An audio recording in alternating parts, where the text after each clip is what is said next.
एक बात कल भी हो रही थी आपकी कि क्लोजिंग में कि शायद बाजार एक बड़ी मूव किसी भी डायरेक्शन में दिखा सकता है। आज वो संभावना दिख रही है? हाँ दिख रही है दीप, क्योंकि एक्चुअली कल आपको याद होगा, कल हम बात कर रहे थे, कल ये पिछले 2 ट्रेडिंग सेशन को, इनफैक्ट 3 ट्रेडिंग सेशन को आप जैसे देखना चाहें वैसे देखें, ठीक है। मंडे को आपका लो था 17,774 का, जो इस फॉल में सबसे लोएस्ट लो आपने बनाया था दिन के दौरान। बंद हुए आप 200 पॉइंट ऊपर जाकर 18,000 पर। कल के सेशन में आप मजबूत खुले, सॉरी परसों के सेशन में मंगलवार को आप मजबूत खुले, एक बार 18,000 के नीचे फिसले, फिर तेजी से फिसले, उसके बाद पूरे दिन भर ताकत बनाकर आप ऊपर आए। कल के सेशन में भी यही हुआ, एक बार आप नीचे भी आए और नीचे आकर वापस ऊपर भी आए।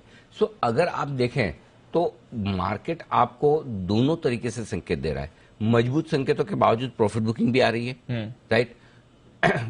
कमजोर संकेतों पर कमजोरी होने के बाद वापस रिकवरी भी उतनी बढ़िया आती दिख रही है। यानी कि इन लेवल के आसपास दोनों ही तरह के ट्रेडर्स या इन्वेस्टर्स कर रहे हैं। जिनका व्यू तेजी का है वो भी थोड़े कोशिश कर रहे हैं खरीदने की, और जिनका व्यू मंदी का है वो भी बेचना चाहते हैं। और जब इस तरह का माहौल जो कश्मकश वाला और जिसमें इंट्राडे में वॉलेटिलिटी हो, तो आप एक बड़े मूव के लिए तैयार होते हैं। अब प्रॉब्लम एक ही है कि इस वक्त कम वॉल्यूम के साथ छोटी रेंज में वॉलेटिलिटी हो रही है। जैसे आप देखना चाहते वैसी नहीं है। शायद साल का अंत नहीं होता, पार्टिसिपेशन पूरा होता तो वो आपको ज्यादा बेहतर मूव दिखता है।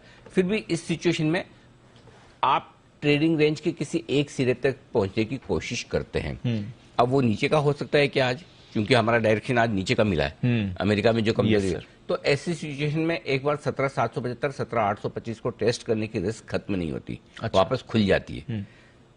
अगर आप 18,000 को होल्ड करके आज बंद हो जाते हैं तो फिर आपका 18,200 18,275 के हाई रेंज को टेस्ट करने की एक संभावना भी बनी रहती है। सो आई थिंक आज ओपनिंग से ज्यादा क्लोजिंग अहमियत वाली होगी।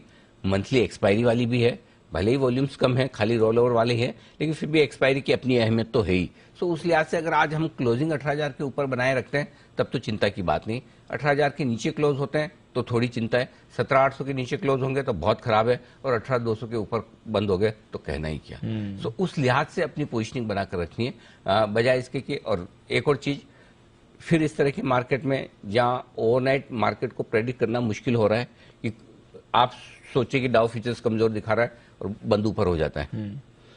डाउ फ्यूचर्स थोड़ा बेहतर दिख रहा है, हमारे मार्केट डे हाई पर बंद हो रहा है और 400 पॉइंट नीचे दिखता है। सो इसलिए थोड़ा सा ये 1-2 दिनों का जो मामला है, ये जब तक प्रॉपर सेटल ना हो जाए, बड़ी बैट्स ना लें और आराम से अपने लेवल से खरीदें, लेवल से बेचें।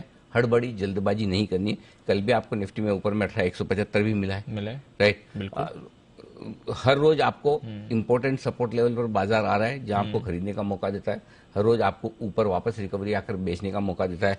दिक्कत एक ही होती है कि जब इस तरह की रेंज बाउंड ट्रेड में वॉलेटिलिटी होती है तो जब ऊपर आता है तो सब अच्छा लगने लगता है, अरे अब भागे। Exactly. नीचे आता है लगता है अब तो ये ब्रेकडाउन होकर वापस गया।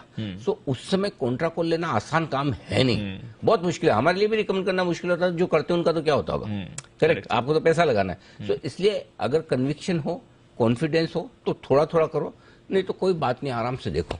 हड़बड़ी जल्दी नहीं है, 1-2 दिन नहीं करेंगे तो क्या फर्क पड़ेगा।